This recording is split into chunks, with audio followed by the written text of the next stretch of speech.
वृद्ध संभ्रम प्रेम्णोर्धोरुमाश्रुकलाकुले क्षण रथादव स्कंद्य सते स्वचेष्टत प्रभोरमोन्यघ्रिरजांस्यहो इति देहभृतान् यान अर्थो हित्वा दम्भं भियम शुचम् संदेशात जो हरिर्लिंग दर्शन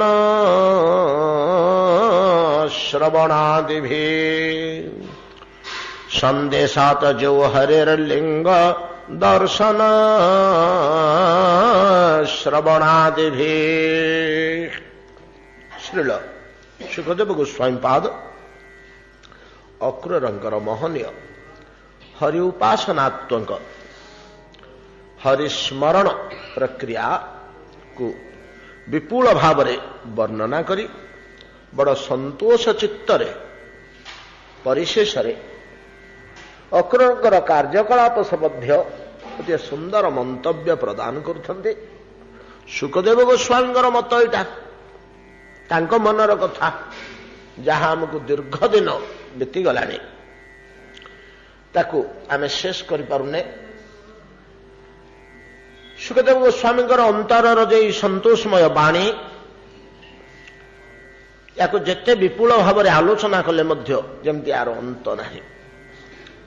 अवश्य अक्रूरंकर कार्य तद्रूप परम महनीय बहु भाव में आम आलोचना कर आसिले भगवान स्मरण सकल प्रकार उपासना भितर कर्म हो ज्ञान हो योग हो कि भक्ति हो प्रत्येक पथ ब्रह्मतुल्य विपुल विस्तार कर्म संभार ज्ञान संभार योग संभार भक्ति संभार ये कम कम जिनिस नुहे।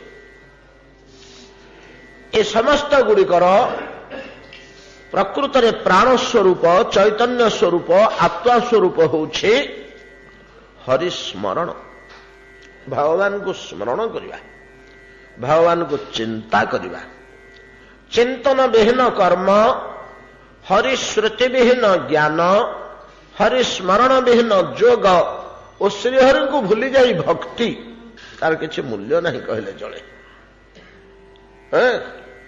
आउ ना ज्ञान अच्छी ना कर्म करुची ना योग साधुची ना भक्ति संबंध में किसी सामान्यतम धारणा अच्छी किसी नहीं किंतु निरंतर बसी भगवान को ध्यान करुची स्मरण करुची तांकरी कथा चिंता करुची से रूपरेख चिंता करुची यथेष्ट। बहुत बहुत प्रमाण केवल किछि न करी केवल भगवान को जे झुरुची भगवान को जे स्मरुची भगवान को जे चिंतुची मनुटी भगवान को पाद तले लगेची भगवान को कथा छड़ा मन आउ किछि ग्रहण करू नाही।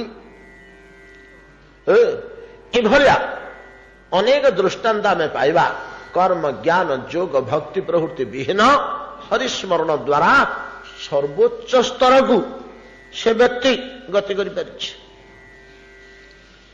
केवल स्मरण द्वारा स्मरण प्रक्रिया को कालीर अंतिम आलोचना रे आमे जहा विचार कले टीकाकार कहते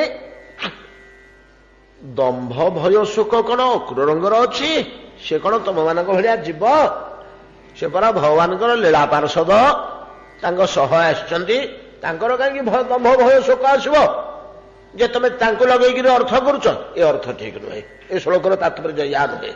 सुखदेव गोस्वामी या कहूना आते कौन कहते ना तुम मानकर दंभ भय सुख परित्याग करी अक्रूरंग भाया कर। आज्ञा कौन अक्रूरंग भाया करू नारदादी ऋषि मान अक्रूर भगवान लीला कथा श्रवण करी साधारण स्तर ए स्तर को जाइछन्ति भगवान पार्षद स्तर को पलैछन्ति।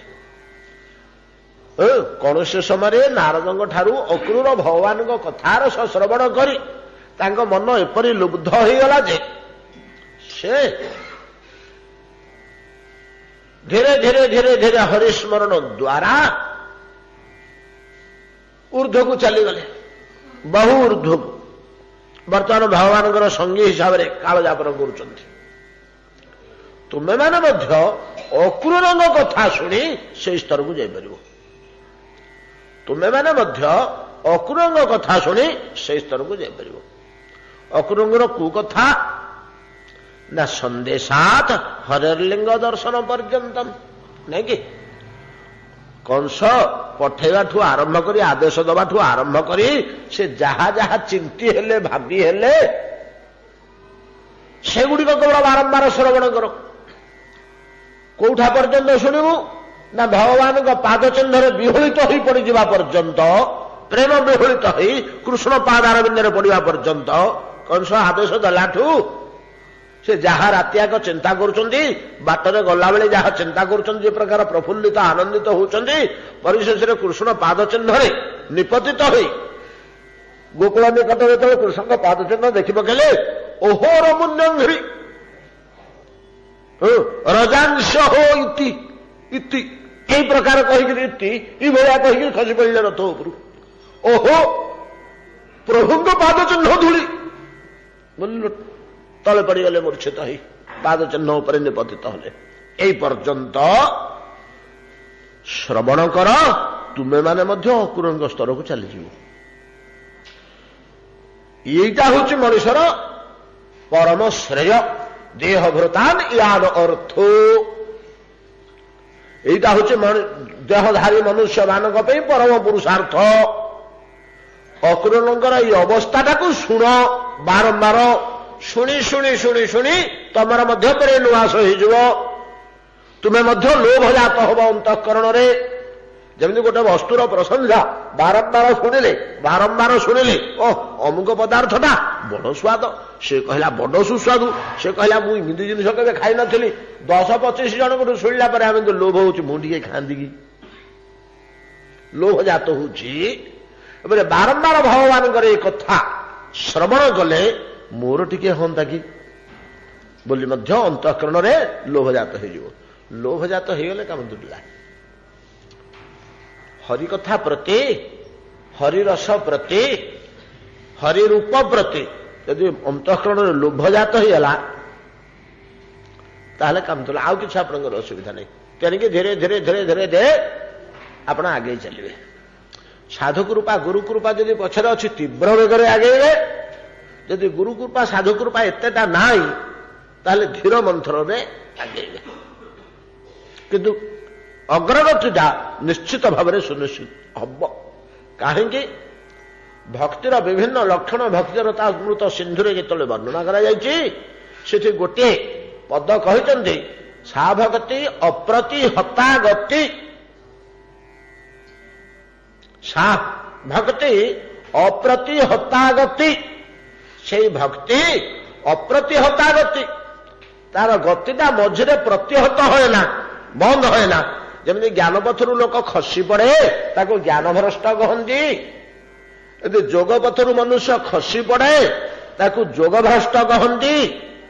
ଗୀତାରେ ବର୍ଣ୍ଣନା ହେଇଛି ଜ୍ଞାନ ଭ୍ରଷ୍ଟ ଯୋଗ ଭ୍ରଷ୍ଟ ପ୍ରଭୃତି କଥା। ସୂଚନାଙ୍ଗ ଶ୍ରୀମତାମ ଗେହେ ଯୋଗ ଭ୍ରଷ୍ଟ ଭିଜାୟତେ। ଯୋଗ ଭ୍ରଷ୍ଟ, ଜ୍ଞାନ ଭ୍ରଷ୍ଟ, କର୍ମ ଭ୍ରଷ୍ଟ। କର୍ମ ଭ୍ରଷ୍ଟ କୁହାଯାଏ ନା, କର୍ମର ଅସଫଳତା। କର୍ମ ପଥରୁ ଖସି ପଡ଼ିଲେ କର୍ମରେ ଅସଫଳତା ବୋଲି କୁହାଯାଏ, କର୍ମରେ ବିଘ୍ନ ବୋଲି କୁହାଯାଏ, କର୍ମରେ ଛିଦ୍ର ବୋଲି କୁହାଯାଏ, ଭ୍ରଷ୍ଟ କୁହାଯାଏ ନା। ବିଘ୍ନ ଛିଦ୍ର ଯେମିତି କର୍ମରେ ଅଛି, ଜୀବ ଖସି ପଡ଼େ ତଳକୁ, ଊର୍ଦ୍ଧ୍ୱ ସୋପାନକୁ ଯାଇଥାଏ, ଖସି ପଡ଼େ। ଜ୍ଞାନ ପଥରେ ଯେମିତି ଭ୍ରଷ୍ଟ ହେଇଯାଏ, ଯୋଗ ଭ୍ରଷ୍ଟରୁ ଯେପରି ଭ୍ରଷ୍ଟ ହେଇଯାଏ, ଭକ୍ତି ପଥରେ ଭ୍ରଷ୍ଟ ହେବାର ସମ୍ଭାବନା ନାହିଁ। କେତେବେଳେ କ୍ଷିପ୍ର ଗତିରେ ଯିବ ତ, କେତେବେଳେ ଧୀର ମନ୍ଥର ଗତିରେ ଯିବ। ଯଦି ବିଭୁକୃପା ପଛରେ ଅଛି, ଅନୁକୂଳ ପବନ କ୍ଷିପ୍ର ଗତିରେ ଚାଲିଲା। ଯଦି ବିଭୁକୃପା, ସାଧୁକୃପା, ଗୁରୁକୃପା କମ ଅଛି, ତାହେଲେ ଧୀରେ ସୁସ୍ଥେ ଆସ୍ତେ ଆସ୍ତେ ଗଲା। କିନ୍ତୁ ଗତିଟା ପ୍ରତିହତ ହବନି। ସା ଭକ୍ତି ଅପ୍ରତିହତା ଗତି, ଗତିଟା ପ୍ରତିହତ ହୁଏ ନା। ଏଇଥିପାଇଁ ଅର୍ଜୁନଙ୍କୁ ଗୋଟେ ପରା ଶପଥ କରାଇଦେଲେ, ଅର୍ଜୁନ ତମେ ଗୋଟେ ଶପଥ କରିବଟିଏ। ଆଜ୍ଞା କଣ ବୋଲି ଶପଥ କରିବି ନା, ମୁଁ ଭକ୍ତର କେବେ ହେଲେ ବିନାଶ ହବନି ବୋଲି ଶପଥ କର। ନାଇଁ ଆପଣଙ୍କ ଭକ୍ତର ଆପଣ କରନ୍ତୁ, ନା ନାଇଁ ତମେ କର। ଆମେ ସେ ଭିତରକୁ ପଶିବାନି। କାହିଁକି ଅର୍ଜୁନକୁ କରାଇଲେ? କୌନ୍ତେୟ ପ୍ରତିଜାନେହି, ପ୍ରତିଜାନେହି, ପ୍ରତିଜ୍ଞା କର, ନ ମେ ଭକ୍ତ ବିନଶ୍ୟତି, ମୋ ଭକ୍ତର ପଥରୋଧ ହବନି, ସେ ଖସି ପଡିବନି, ସେ ବିନଷ୍ଟ ହବନି, ୟା ପାଇଁ ତମେ ଗୋଟେ ଶପଥ କର। ପ୍ରତିଜାନେହି, ତୁମେ ଶପଥ କର, ପ୍ରତିଜ୍ଞା କର। ଗୀତାରେ ଆଉ ଦୁଇଟା ପ୍ରତିଜ୍ଞା ଅଛି, ସେଟା ଭଗବାନଙ୍କର ନିଜର ପ୍ରତିଜ୍ଞା, ନିଜେ ପ୍ରତିଜ୍ଞା କରିଛନ୍ତି। କିନ୍ତୁ ଏଇଠି ଅର୍ଜୁନକୁ କହୁଛନ୍ତି ତୁମେ ପ୍ରତିଜ୍ଞା କର। କାହିଁକି ନା ମୋ ପ୍ରତିଜ୍ଞାଟା ଦୃଢ ନୁହଁ, କେତେବେଳେ ଛାଡି ଯାଇପାରେ, କିନ୍ତୁ ତୁମ ପ୍ରତିଜ୍ଞା ଦୃଢ। ଆଜ୍ଞା ଆପଣ ଭଗବାନ, ଆପଣଙ୍କ ପ୍ରତିଜ୍ଞାଟା ଦୃଢ ନୁହଁ, ମୁଁ ସାଧାରଣ ଜୀବୁଟେ, ମୋ ପ୍ରତିଜ୍ଞା ଦୃଢ ନା? ହଁ, ମୋ ପ୍ରତିଜ୍ଞାଟା ମୁଁ କେତେବେଳେ ଖସେଇଦେବି, କିନ୍ତୁ ତୁମ ପ୍ରତିଜ୍ଞାକୁ ମୁଁ ନିଶ୍ଚିତ ଭାବରେ ରକ୍ଷା କରିବି। ମୋ ଭକ୍ତର ପ୍ରତିଜ୍ଞା ଯାହା ପରୀକ୍ଷିତ ହୋଇଛି ଭୀଷ୍ମ ପ୍ରତିଜ୍ଞାରୁ। ଏଭଳିଆ ଯୋଉ ଗତି, ଭକ୍ତିର ଗତି, ସେଇ ଗତି ପଥରେ ଯିବାକୁ ହେଲେ ବାରମ୍ବାର ଯଦି ଏଇ କଥା ତୁମେ ଶ୍ରବଣ କର, ତାହେଲେ ତୁମର ସେଇ ଲୋଭ ଜାତ ହୋଇଯିବ ଅନ୍ତଃକରଣରେ, ଗତି ଆରମ୍ଭ ହୋଇଯିବ ଭକ୍ତି ପଥରେ। ଏବଂ ଏଇଟା ହିଁ ମନୁଷ୍ୟ ଜୀବନର ଚରମ ସାର୍ଥକତା। ଏଇ ଢଙ୍ଗରେ ଅନେକ ଶାସ୍ତ୍ରରେ ଅନେକ କଥା ଅଛି। ଏଇଭଳିଆ ଗଭୀର ଭାବରେ ଚିନ୍ତା କରି କରି ଭଗବାନଙ୍କର ଚିହ୍ନ ଲାଭ କରି, ଭଗବାନଙ୍କର ଦୂତଙ୍କୁ ଲାଭ କରି ଇନ୍ଦ୍ରଦୁମ୍ନ ମହାରାଜା ଶ୍ରୀ ଜଗନ୍ନାଥଙ୍କୁ ପାଇଗଲେ। ଇନ୍ଦ୍ରଦୁମ୍ନଙ୍କର କାଳ କେବେ, ସେ କେବେ ଜନ୍ମ ହୋଇଥିଲେ? ହୋ, ଏଟା ସତ୍ୟ ଯୁଗର କଥା, ଏଟା ସତ୍ୟ ଯୁଗର କଥା। ସତ୍ୟ ତ ଗୋଟିଏ ନୁହଁ, ଗୋଟେ କଳ୍ପରେ ତ ହଜାରେ ସତ୍ୟ, ଗୋଟିଏ କଳ୍ପରେ ତ ହଜାରେ ସତ୍ୟ। ବର୍ତ୍ତମାନ କେତୋଟି ସତ୍ୟ ଯୁଗ ପଳେଇଲାଣି ଦେଖନ୍ତୁ, ଅଧୁଟେ ଗଲାଣି ମାନେ 500 ଗଲାଣି। ହିସାବ କଲେ ସପ୍ତମ ମନ୍ୱନ୍ତର ଯାଇକରି ଅଷ୍ଟମ ମନ୍ୱନ୍ତର ଚାଲିଛି, ନାଇଁ କି? ସପ୍ତମ ମନ୍ୱନ୍ତର ଚାଲିଛି, 14ରୁ ସପ୍ତମ ମନ୍ୱନ୍ତର ଯାଇଛି। 71 ଗୁଣନ 7 କେତେ ହେଲା? 447 ବୋଧେ, 97, 497 ହେଇଗଲା। 497 ପ୍ଲସ୍ 27 ହିସାବ କଲେ ନାଇଁ 524, 524ଟି ସତ୍ୟ ଯୁଗ ଏଇ କଳ୍ପର ଗଲାଣି। ଏଇ କଳ୍ପର, କଳ୍ପ ତ ଅନନ୍ତ, ଏଇ କଳ୍ପର 1000 ସତ୍ୟ ଯୁଗ, 1000 ଚତୁର୍ଯୁଗ ତ, ପ୍ରତି ଚତୁର୍ଯୁଗରେ ଗୋଟେ ସତ୍ୟ ଯୁଗ, ନାଇଁ କି? ତ ସ୍କନ୍ଦ ପୁରାଣ କହିଲେ ଇନ୍ଦ୍ରଦୁମ୍ନ ମହାରାଜା ସତ୍ୟ ଯୁଗର ଲୋକ ହେଇଥିବ। ଆମର ଅଜାମିଳ ପ୍ରସଙ୍ଗଟା କଣ ସତ୍ୟ ଯୁଗର ନାଇଁ କି? ଅଜାମିଳ ପ୍ରସଙ୍ଗଟା ସତ୍ୟ ଯୁଗର ନା? ସେ ସତ୍ୟ ଯୁଗରେ ସେ ଥିଲା ନା? ଏମିତି ଅନେକ ସତ୍ୟ ଯୁଗର କଥା ଆମେ ପାଇବା, କିଛି ବଡ କଥା ନୁହଁ। ପୃଷ୍ଣିଙ୍କର ଭବତାର ସତ୍ୟ ଯୁଗର ନା? ସତ୍ୟ ଯୁଗର କଥା ଅନେକ ପାଇବା ପୁରାଣରେ, କିଛି ବଡ ଜିନିଷ ନୁହଁ ସେଟା। ହଉ ସତ୍ୟ ଯୁଗର, ସତ୍ୟ ଯୁଗଟା କୋଉ ସତ୍ୟ ଯୁଗ? କେତେ ହେଲାଟି ସବୁ? 524ଟା ସତ୍ୟ ଯୁଗ ଗଲାଣି। ଆଗାମୀ ଏଇ ଯୋଉ କଳି ଚାଲିଛି, ୟା କଳି ପରେ ଯୋଉ ସତ୍ୟ ଯୁଗଟି ଆସିବ, ଏଟା ହବ 525 ନମ୍ବର। ଆଉ କେତେଟା ସତ୍ୟ ଯୁଗ ବାକି ଅଛି କଳ୍ପ ପୂର୍ତ୍ତି ହେବାକୁ? ଆଉ 476ଟି ବାକି ଅଛି। ଏଟା କୋଉ ସତ୍ୟ ଯୁଗରେ ଇନ୍ଦ୍ରଦୁମ୍ନ ହେଇଥିଲେ ଜନ୍ମ? ଏଟା ଯଦି ଆମେ ପୁଙ୍ଖାନୁପୁଙ୍ଖ ଭାବେ ବିଚାର କରିବା, ସ୍କନ୍ଦ ପୁରାଣର ଏଟା ସ୍ପଷ୍ଟ ଭାବରେ କୋଉଠି ପାଇବେନି ଆପଣ ଏମିତି ବୋଲି। ସବୁ ପ୍ରମାଣ ବାକ୍ୟକୁ ଧରିକିରି ଗବେଷଣାତ୍ମକ ଢଙ୍ଗରେ ବାହାର କରିବାକୁ ହୁଏ। ପ୍ରଥମ ସତ୍ୟ ଯୁଗ 1 ନମ୍ବରଟା, ସେଟାକୁ ଶ୍ଵେତବରାହ କଳ୍ପର ଯୋଉ 524ଟା ସତ୍ୟ ଯୁଗ ଗଲାଣି, ଏଟା ପ୍ରଥମ ସତ୍ୟ ଯୁଗ। ଆପଣ କହିବେ ବାବାଜୀ ସବୁ ଜାଣିଛି, କହିଦଉଛି ପ୍ରଥମ ସତ୍ୟ ଯୁଗ। ମୁଁ ପୋଥି ପଢିକିରି କହିଦଉଛି ନା, ମୁଁ କଣ ସତ୍ୟ ମୋ ବୁଦ୍ଧି ଅଛି କି? ସ୍ପଷ୍ଟ ଭାବରେ ସ୍କନ୍ଦ ପୁରାଣରେ ଜୈମିନୀ ଋଷି କହିଲେ, ଋଷିମାନଙ୍କ ଆଗରେ ଇନ୍ଦ୍ରଦ୍ୟୁମ୍ନ ମହାନ ରୂପ ସ୍ରଷ୍ଟୁ ପଞ୍ଚମ ପୁରୁଷ। ସ୍ରଷ୍ଟୁ ପଞ୍ଚମ ପୁରୁଷ, ବ୍ରହ୍ମାଙ୍କର ପଞ୍ଚମ ପୁରୁଷ। ବ୍ରହ୍ମାଙ୍କ ପୁଅ, ତା ପୁଅ, ତା ପୁଅ, ତା ପୁଅ, ପୁଅ, ନାତି, ଅଣନାତି, ପଣନାତି, କଣନାତି, ଧରନ୍ତୁ ଆଉ ଗୋଟେ ଆମେ ଲଗେଇଦବା, ଆଉ ତ ପଞ୍ଚମ ପୁରୁଷ ତ। ହେଲେ ପଞ୍ଚମ ପୁରୁଷଟା ବ୍ରହ୍ମାଙ୍କର ପ୍ରଥମ ସତ୍ୟଯୁଗରେ ବନୁଥିବ। ଗୋଟେ ଯୁଗ ଭିତରେ କେତେ ଗୁଡେ ପୁରୁଷ ଅତିକ୍ରମ କରିଯାଉଛି ନା, ଗୋଟେ ଯୁଗ ଭିତରେ ଅନେକ ପୁରୁଷ ଅତିକ୍ରମ କରିଯିବ। ତେଣୁ ସତ୍ୟଯୁଗ ତାହା ମଧ୍ୟ ପ୍ରଥମ ସତ୍ୟଯୁଗ। ପ୍ରଥମ ସତ୍ୟଯୁଗରେ ବ୍ରହ୍ମାଙ୍କ ପଞ୍ଚମ ପୁରୁଷ ରୂପେ ଇନ୍ଦ୍ରଦ୍ୟୁମ୍ନ ମହାରାଜାଙ୍କର କଣ ସେଟା ଅବନ୍ତୀ ନଗରରେ, ମାଳବର ରାଜଧାନୀ ଅବନ୍ତୀ ନଗରରେ ସେ ରାଜା ଥିଲେ। ଏବଂ ସେ ମଧ୍ୟ ସେକାଳେ ସତ୍ୟଯୁଗରେ ଯୋଉଟା ସବୁ ରାଜା ଥିଲେ ସେଗୁଡାକ ସବୁ ସମଗ୍ର ବିଶ୍ୱର ରାଜା ଥିଲେ। ମନୁ ପ୍ରଥମ ରାଜା।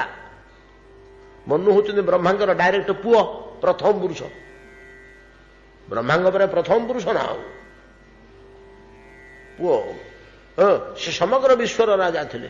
ସେମିତି ଏଗୁଡାକ ସବୁ ସମଗ୍ର ବିଶ୍ୱର ରାଜା ଥିଲେ। ଅନ୍ୟ ରାଜାମାନେ ସବୁ ତାଙ୍କର କରଦ ରାଜା ଥିଲେ। ଆମକୁ ପ୍ରମାଣ ମିଳୁଛି ଯେତେବେଳେ ଇନ୍ଦ୍ରଦ୍ୟୁମ୍ନ ଆସିକରି ପହଞ୍ଚିଲେ ମହାନଦୀ କୂଳରେ ଆସି ଯେତେବେଳେ ପହଞ୍ଚିଲେ, ଓଡ଼ିଶାର ସୀମା ଭିତରକୁ ଯେତେବେଳେ ପଶିଲେ, ଓଡ଼ିଶାର ସୀମାରେ ଜଣେ ଦେବୀ ବିରାଜମାନ କରୁଛନ୍ତି। ଓଡ଼ିଶାଟା ଦେବୀ ପୀଠ ନେଇକି ଏଠି ଶାକ୍ତ ପୀଠ ଥିଲା ଯେ ଏଇଟା। ୟା ନା ଉଡ୍ର ଦେଶ କାହିଁକି ହେଇଛି? ଓଡ଼ିଶା ଦେଶ। ଓଡ଼ିଶା ଦେଶ ତ ଉଡ୍ର ଦେଶ। ଉଡ୍ର ଦେଶ ମାନେ ଓଡ଼ିଆନ ତନ୍ତ୍ରର ଏଠି ବହୁଳ ପ୍ରସାର ପ୍ରଚାର ଥିଲା। ତେଣୁ ୟା ନା ଉଡ୍ର ଦେଶ ବୋଲି ନାଁ ଦିଆହେଇଥିଲା, ଅନ୍ୟ କିଛି କାରଣ ନାହିଁ। ଉଡ୍ଡୀୟାନ ତନ୍ତ୍ରରେ ଏ ଭୂମିଟା ଥିଲା ଧୁରନ୍ଧର। ଏଟା ତନ୍ତ୍ର କ୍ଷେତ୍ରଟା ଯେ ଆପଣ ଭାରତର ଅନ୍ୟାନ୍ୟ ସ୍ଥାନରେ ତନ୍ତ୍ରର ଏତେ ଗଭୀରାତ୍ମକ, ଘରେ ଘରେ ଠାକୁରାଣୀ, ଘରେ ଘରେ ତ ବାସନ୍ତିକ ଦୁର୍ଗୋତ୍ସବ, ଶାରଦୀୟ ଦୁର୍ଗୋତ୍ସବ ଏଟା ପାଇବେନି। ଘରେ ଘରେ ଶକ୍ତି ପ୍ରତିଷ୍ଠା ଓ ଶକ୍ତିର ଉପାସନା ବଙ୍ଗଳାରେ ପାଇବେ। କିନ୍ତୁ ବଙ୍ଗଳାର ଶକ୍ତି ପୂଜା ଢଙ୍ଗ ଅଲଗା, ଓଡ଼ିଶାର ଶକ୍ତି ପୂଜା ଢଙ୍ଗ ଅଲଗା। ବଙ୍ଗଳାର ଶକ୍ତି ପୂଜା ଢଙ୍ଗ ହଉଛି ଯେ ପ୍ରାକୃତ ପଦାର୍ଥ ଲାଭ ନିମନ୍ତେ, ଧନ ସମ୍ପଦ, ପୁତ୍ର ଯଶ ବୀରତ୍ୱ ଇତ୍ୟାଦି ପାଇଁ। ଓଡ଼ିଶାର ଶକ୍ତି ଉପାସନାଟା ହଉଛି ଈଶ୍ୱର ଲାଭ ପାଇଁ। ଏହି ହଉଛି ବୈଶିଷ୍ଟ୍ୟ। ଏମାନେ ଶକ୍ତିକୁ ଉପାସନା କରି ସିଧାସଳଖ ଭଗବାନଙ୍କୁ ପାଇବା ପାଇଁ ଚେଷ୍ଟା କରନ୍ତି। ଜାଗତିକ ସମ୍ପଦ ପାଇବା ପାଇଁ ଶକ୍ତି ଉପାସନା ଏମାନେ କରନ୍ତିନି। ଘର ମାନଙ୍କରେ ଏମାନଙ୍କର ଲକ୍ଷ୍ୟ ଥାଏ ମୁକ୍ତି। ୟାର ଅନେକ ପ୍ରମାଣ ପାଇବେ ଯେ ଆମେ ସେ ଭିତରେ ପଶିଗଲେ। ସେଗୁଡ଼ା ମଧ୍ୟ ଗୋଟେ ବିସ୍ତାରିତ ଜିନିଷ, ବହୁତ ଜ୍ଞାନର କଥା ସିଏ। ତ ଶକ୍ତି ଉପାସନାରେ ଏଇ ଗୋଟାକ ସୁବିଧା ଅଛି ଯେ ଯଦି ଈଶ୍ୱର ପ୍ରାପ୍ତି ଉଦ୍ଦେଶ୍ୟରେ ଆପଣ ଶକ୍ତି ଉପାସନାଟାକୁ ପ୍ରୟୋଗ କଲେ ତତ୍କ୍ଷଣାତ ମୁକ୍ତି ଲାଭ ହବ। ଜ୍ଞାନ ମାର୍ଗରେ ଗଲେ ଆପଣଙ୍କୁ କେତେ ଜନ୍ମ ଲାଗୁଛି? ବହୁ ନାଂ ଜନ୍ମ ନାଂ ଅନ୍ତେ। ଜ୍ଞାନ ମାର୍ଗ ନାଇଁ କି? ଏଟା ତ 100 ଥର ଆମେ ଆଲୋଚନା କରିଥିବା ଭିତରେ ଏଇ ଶ୍ଲୋକଟାକୁ। ଏଗୁଡ଼ା ମନେ ରଖି ପକାନ୍ତୁ। ଏଗୁଡ଼ା ତ ଗଣ୍ଠି ଗୁଡ଼ାକ। ଏମିତି କେତେଟା ଶ୍ଲୋକ ମନେ ରହିଗଲେ ତ ଆପଣଙ୍କୁ ରାସ୍ତା ଫିଟିଗଲା। ଯୋଗ ପଥରେ ଆମକୁ ଯିବାକୁ ଗଲେ କଣ? ଅନେକ ଜନ୍ମ ସମ୍ପ୍ରାପ୍ତ ପ୍ରଯତ୍ନାତ ଯତମାନସ୍ତୁ ଯୋଗୀ ସଂଶୁଦ୍ଧ କେଳିବି ସହ ଅନେକ ଜନ୍ମ ସମ୍ପ୍ରାପ୍ତ ତତ୍ତ୍ୱ ଜାତି ପରାମ ଗତି। ଅନେକ ଜନ୍ମ, କିନ୍ତୁ ଆପଣ ଶୁଣିକି ବିଶ୍ୱାସ କରିବେ ଏକ ରାତ୍ରିରେ ମୁକ୍ତିର ବ୍ୟବସ୍ଥା ତନ୍ତ୍ରରେ। ସେଗୁଡ଼ାକ ଏଠି ଆଲୋଚନା ଯୋଗ୍ୟ ନୁହେଁ। ଆପଣମାନେ ଶୁଣିଲେ ବିଗିଡ଼ିବେ, ବୁଝି ମଧ୍ୟ ବୁଝିପାରିବେନି। ସନ୍ଧ୍ୟାରେ ଉପାସନା ଆରମ୍ଭ କରୁଛି। ଶାକ୍ତ ସାଧକ ବିଷ୍ଣୁଙ୍କୁ ପାଇବା ପାଇଁ, ମୁକ୍ତି ଲାଭ କରିବା ପାଇଁ, ବୈକୁଣ୍ଠକୁ ଯିବା ପାଇଁ ସନ୍ଧ୍ୟାରେ ଆରମ୍ଭ କଲା। ପୂଜା ଶେଷରେ ସ୍ତବ କରୁଛି।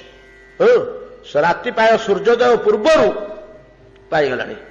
ରଜବତୀ ରମଣୀ ରାଜୀବ ପଦ ଧରି ରମଣ ରସରେ ରସିଲି, ରସବତୀର ରସ କର ପାତ୍ରରେ ନେଇ ରାଜୀବ ମୁଖୀ ମୁଖେ ଦେଲି ଗୋ ଭଗବତୀ।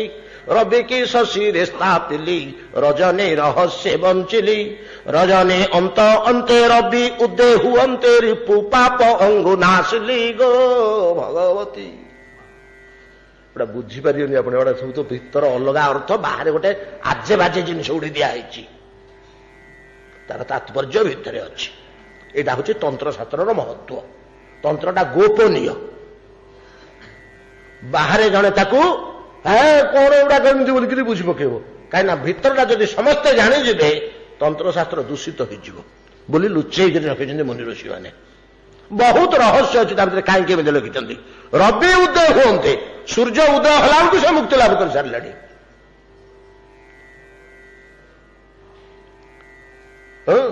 ସୂର୍ଯ୍ୟ ଉଦୟ ହେଲା ବେଳକୁ ତାର ଉଦ୍ଧାର ହେଇଗଲାଣି। ସେ ସ୍ତବରେ ଗାଉଛି ମୁକ୍ତ ପୁରୁଷଟି। ଗଲାବେଳକୁ ସେ ଏତିକି ନିବେଦନ କରିଦେଉଛି ସଂସାରକୁ ଜଣେଇ ଦେବା ପାଇଁ, ହେ ତାନ୍ତ୍ରିକ ଗଣ, ତନ୍ତ୍ର ଶବ୍ଦର ଅର୍ଥ କଣ ଜାଣ? ତମ ତ୍ରାୟତେ ତତ୍କ୍ଷଣାତ ତ୍ରାୟତେ ଇତି ତନ୍ତ୍ର। ତତ୍କ୍ଷଣାତ ଯେ ଜୀବକୁ ତ୍ରାହି ପ୍ରଦାନ କରେ, ମୁକ୍ତି ପ୍ରଦାନ କରେ। ଗୋଟିଏ ରାତି ଯଥେଷ୍ଟ। ଏଭଳିଆ ଶକ୍ତିର ସାଧନା ଥିଲା ଉତ୍କଳର ସମ୍ପତ୍ତି। ସେ ଧୀରେ ଧୀରେ ଲୁପ୍ତ ହେଇଗଲା। ଆମେ ତ ଉପଯୁକ୍ତ ଦାୟାଦ ଏ ପରମ୍ପରାକୁ ରକ୍ଷା କରିବା ପାଇଁ ସେସବୁ ମଦ୍ୟ ମାଂସରେ ହିଁ ତନ୍ତ୍ର ଉପାସନା ରହିଗଲା, ତାର ମୂଳ ଜିନିଷ ଗଲା କୁଆଡେ। ତେଣୁ ଇନ୍ଦ୍ରଦମ୍ନ ଯେତେବେଳେ ପ୍ରବେଶ କଲେ ଏ ଭିତରକୁ, କୋଉଠିକି? ଉତ୍କଳ ଭିତରକୁ, ପ୍ରଦେଶ ଭିତରକୁ ପ୍ରବେଶ କଲେ, ପ୍ରଥମେ ଗୋଟିଏ ତନ୍ତ୍ରପୀଠ ପାଇଲେ। ସୀମାରେ ହିଁ ଦେବୀ ଜଗିଛି ସୀମା। ୟାକୁ ନାନା ଲୋକ ନାନା କଥା କହୁଛନ୍ତି। ଦଳେ ଗବେଷକ କହିଥିଲେ ଆମର ଚର୍ଚ୍ଚିକା ବୋଲି, ଯୋଉ ବାଙ୍କିରେ ଥିବା ଚର୍ଚ୍ଚିକା। ଚର୍ଚ୍ଚିକା ତ ନିକଟ ହେଇଗଲାଣି। ତାମାନେ ସେତେବେଳକୁ ଓଡ଼ିଶା ଦେଶ କଣ ମାତ୍ର ଏତିକି ଥିଲା? କିନ୍ତୁ ଏଥିରେ ଇଏ ହଉନି। ତେଣୁ କୁଦେବୀଙ୍କୁ ସେ ପ୍ରଥମେ ଦର୍ଶନ କଲେ, ସେଇଟା ଆମେ ଏଠି ଆଲୋଚନା କରିବାନି। ଆମେ ପରବର୍ତ୍ତୀ ସମୟରେ ଆଲୋଚନା କରିବା। ଯାହା ହଉ ଆସି ମହାନଦୀ କୂଳରେ ପହଞ୍ଚିଲେ। ମହାନଦୀ କୂଳରେ ଯେମିତି ପହଞ୍ଚିଗଲେ ଇନ୍ଦ୍ରଦମ୍ନ, ଗୁପ୍ତଚର ମୁହଁରୁ ଖବର ପାଇ ସେତେବେଳକୁ ମାଧବ ହଉଛନ୍ତି ଉତ୍କଳର ରାଜା। ଦୌଡ଼ିଗଲେ ସାଙ୍ଗେ ସାଙ୍ଗେ ମହାନଦୀ କୂଳରେ ସେ ରାତିଟା ରହିଲେ। ମହାନଦୀ ପାର ହେଇନାହାନ୍ତି। ଇନ୍ଦ୍ରଦମ୍ନ ଆରପଟେ ରହିଲେ। ତାଙ୍କର କ୍ୟାମ୍ପ ଶିବିର ପଡ଼ିଲା ମହାନଦୀର ଅପର ପାର୍ଶ୍ୱରେ। ଆଗେ ତ ନଦୀକୂଳ ଫଦୀକୂଳ ଇତ୍ୟାଦି ମାନଙ୍କରେ ରହନ୍ତି, ଜଳ ଥିବା ସ୍ଥାନରେ। ତ ଲକ୍ଷ ଲକ୍ଷ ଲୋକ ଅଛନ୍ତି, ଘୋଡ଼ା, ହାତୀ, ସୈନ୍ୟ, ପାଇକ, ମାହୁନ୍ତ, ରଥ ଇତ୍ୟାଦି। ଜଳ ଥିବା ଜାଗା ତ ଦରକାର, ସମତଳ ସ୍ଥାନ ହୋଇଥିବ, ଯଥେଷ୍ଟ ପାଣି ଥିବ, ସେଠି ସେମାନେ ରହିବେ, କ୍ୟାମ୍ପ କରିବେ, ସେଠି ରହିଲେ।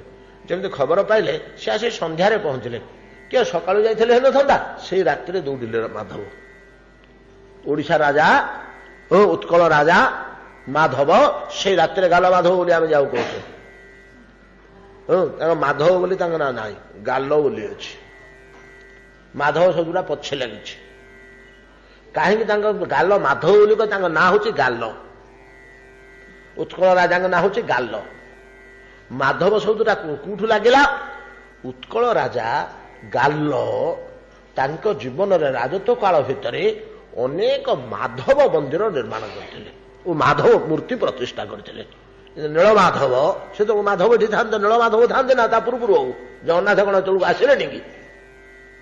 ନୀଳମାଧବ ଥାନ୍ତି। କିନ୍ତୁ ମାଧବ ମୂର୍ତ୍ତି ଆମେ ବହୁତ ମାଧବ ପାଇବା। ସେଭଳି ମାଧବ, ଅମୁକ ମାଧବ, ସମତ ମାଧବ, ରାଧା ମାଧବ, ବହୁତ ମାଧବ ମୂର୍ତ୍ତି ଆମେ ପାଇବା ଓଡ଼ିଶାର। ବିଶେଷ କରି ମାଧବ ମୂର୍ତ୍ତି ଗୁଡାକ ବେଶୀ ଏଇ ଯୋଉ ଜୟଦେବଙ୍କ ଘର ଅଛି ନା, କି ନଦୀଟି ପୋତି ହେଇଗଲାଣି ଆଉ ନାହିଁ, ପ୍ରାଚୀ ନଦୀର କୂଳାକ ମାଧବ ମନ୍ଦିର ସବୁ ନିର୍ମାଣ ହେଇଥିଲା। କୂଳ ତମାମ ସବୁ ଏପଟେ ବି ବହୁତ ଜାଗାରେ ମାଧବ ମୂର୍ତ୍ତି ସବୁ ପ୍ରତିଷ୍ଠା ହେଇଥିଲେ। ଗୁଡ଼ିଏ ମାଧବ ମୂର୍ତ୍ତି ପ୍ରତିଷ୍ଠା କରିଥିବାରୁ ନୀଳମାଧବଙ୍କ ପ୍ରଭାବରେ ପ୍ରଭାବିତ ହୋଇ ଗାଲ ଗୁଡ଼ିଏ ମାଧବ ମୂର୍ତ୍ତି ପ୍ରତିଷ୍ଠା କରିଥିବାରୁ ତାଙ୍କୁ ଲୋକେ ଗାଲ ମାଧବ ବୋଲି।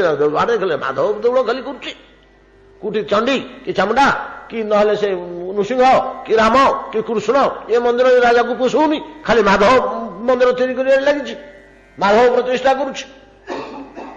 ତେଣୁ ତାଙ୍କୁ ଗାଲ ମାଧବ ବୋଲିକି ଲୋକେ କାଳକ୍ରମ ଡାକୁଥିଲେ। ଗାଲ ରାଜା ଯାଇକି ରାତି 8ଟା ଭିତରେ ପହଞ୍ଚିଗଲେ ପ୍ରଥମ ପ୍ରହରରେ। କାହିଁକି? ତୁ ତ ଗୋଟେ ରାଜା ଗାଲ, ସେ ତୋର ଇନ୍ଦ୍ରଦମନ ଗୋଟେ ରାଜା, ସିଏ ଆସିକିରି ପହଞ୍ଚି ତୋ ଦ୍ୱାରରେ ତୋ ରାଷ୍ଟ୍ରରେ, ତୁ ତ ବରଂ ଆସିବା କଥା। ଆଉ ଯଦି ଗଲୁ ତରବରିଆ ହେଇକିରି ଦୌଡ଼ିକିରି ଯିବା ଦରକାର କଣ? ଖାଲି ଗୁରୁଟେ ପୁରୋହିତଟେ ଧରିକିରି କାହିଁ ପଳେଇଲୁ? ଆଉ ସାଥିରେ କେହି ନଥିଲେ, ଗୁରୁ ଆଉ ପୁରୋହିତ ଜଣେ ଦି ଜଣ ଧରିକିରି ଯାଇଥିଲେ ଗାଲ ରାଜା। ତାର କାରଣ ହଉଛି ସେ ହଉଛନ୍ତି ଚକ୍ରବର୍ତ୍ତୀ। ଆଜ୍ଞା, ପ୍ରାଇମ ମିନିଷ୍ଟର ଯଦି ରାତି 2ଟାରେ ଆସିକିରି ପହଞ୍ଚିଯିବେ ଦୈବାତ, ଏସପି କଲେକ୍ଟର ଏଠିକାର ଚିଫ ମିନିଷ୍ଟର ଅନ୍ୟାନ୍ୟ ସେକ୍ରେଟାରୀ ମାନେ ଶୋଇବେ? ଆଉ ଶୋଇବେ କି? ଖବର ପାଉ ପାଉ ଯାଇକିରି ସେଠି ବସିଥିବେ, ରାତି ଅଧ ହଉ ବର୍ଷା ହଉ ଶୀତ ହଉ, ଆଉ ସେଥିରେ ବିଚାର ଅଛି। ଯେମିତି ଚକ୍ରବର୍ତ୍ତୀ ସମ୍ରାଟ ଥିଲେ ସମଗ୍ର ବିଶ୍ୱର ଇନ୍ଦ୍ରଦମନ ବୋଲି ଗାଲ ରାଜା ଯାଇକି ସେଠି ପହଞ୍ଚିଥିଲେ। ସେଇଦିନ ଆସିକିରି ପହଞ୍ଚିଲେ। ସେଇଦିନ ଆସି ପହଞ୍ଚି ଆମର ଏଇଠୁ କଥା ଆରମ୍ଭ ନାହିଁ। ସେ ଏଇଭଳିଆ କାହା ମୁହଁରୁ ଭଗବାନଙ୍କର କଥାଟା ଶୁଣି ଦେଇ ଏପରି ଚିନ୍ତିତ ହେଇକିରି ପଡ଼ିଛନ୍ତି ଯେ ଖାଲି ଚିନ୍ତା କରିଛନ୍ତି ଅକୁରଙ୍କ ଭଳିଆ। ସ୍ମରଣ ସ୍ମରଣ ସ୍ମରଣ ସ୍ମରଣ ଭିତରେ ଆହେ ମାଧବ, ଆହେ ନୀଳ ମାଧବ, ଆହେ ନୀଳ ମାଧବ ସ୍ମରଣ କରି କରି ଚିହ୍ନ ପାଇଗଲେ, ପାଦ ଚିହ୍ନ, ଦୂତ ବି ପାଇଗଲେ, ତାଙ୍କର ଲୋକ ବି ପାଇଗଲେ ଏବଂ ସହଜରେ ଆସିକରି ପହଞ୍ଚିଗଲେ। ଓ ତାଙ୍କୁ ଆଶ୍ରୟ କରି, ତାର ଭକ୍ତିକି ଆଶ୍ରୟ କରି ନୀଳମାଧବ ଜଗନ୍ନାଥ ମୂର୍ତ୍ତି ଦାରୁ ବିଗ୍ରହରେ ରୂପାନ୍ତରିତ ହେଲେ। ଗୋଟେ ଲୋକର ଭକ୍ତିକି ଆଶ୍ରୟ କରି, ହଁ ତୋ ମନ ଯେମିତି ମୁଁ ତତେ ସେମିତି ଦର୍ଶନ ଦେବି, ତୁ ଯେମିତି ଚାହୁଁଛୁ ମୁଁ ତୁ ସେମିତି ହେବିରେ। କମ କଥା, କୋଟି ବ୍ରହ୍ମାଣ୍ଡନାଥ କହୁଛନ୍ତି ତୁ ଯେମିତି ଚାହୁଁଛୁ ମୁଁ ସେମିତି ହେବି। ପ୍ରଥମରୁ ଟିକେ ଯଦି ଆମେ ସୂଚନା ଦେବା, ଇନ୍ଦ୍ରଦମନ ମହାରାଜା ମନେ ମନେ ଖୋଜି ହଉଛନ୍ତି ଏମିତି ଦିଅ କୋଉଠି ଅଛି ଯେ ଚର୍ମଚକ୍ଷୁରେ ଦର୍ଶନ ହେବ, ପ୍ରତିମା ନୁହଁ ସାକ୍ଷାତ ହେଇଥିବ। ସର୍ବୋଚ୍ଚ କ୍ଷେତ୍ର କୋଉଟା ଭାରତବର୍ଷରେ? ସର୍ବୋଚ୍ଚ କ୍ଷେତ୍ର, ସବୁଠୁ ମହିମାମାନ କ୍ଷେତ୍ର କୋଉଟା? ଏବଂ ସବୁଠୁ ବଡ଼ ଦେବତା କୋଉଟା? ସାକ୍ଷାତ ଚିନ୍ମୟ ମୂର୍ତ୍ତି ପ୍ରଭୁଙ୍କୁ ଚର୍ମଚକ୍ଷୁରେ ଦେଖିଲା ଭଳିଆ ବ୍ୟବସ୍ଥା କୋଉଠି ଅଛି? ସବୁଠି ପ୍ରତିଷ୍ଠା ହେଇକିରି ଅଛନ୍ତି, କୋଉଠି ପାଷାଣ, କୋଉଠି ଧାତୁ, କୋଉଠି କି ମୂର୍ତ୍ତିରେ ଭଗବାନ ଅଛନ୍ତି, ସେଠି ପ୍ରାଣ ପ୍ରତିଷ୍ଠା ହେଇଛି। ସେମିତି ନୁହଁ। ଏଠି ଜଣେ ଲୋକ ଅଛନ୍ତି,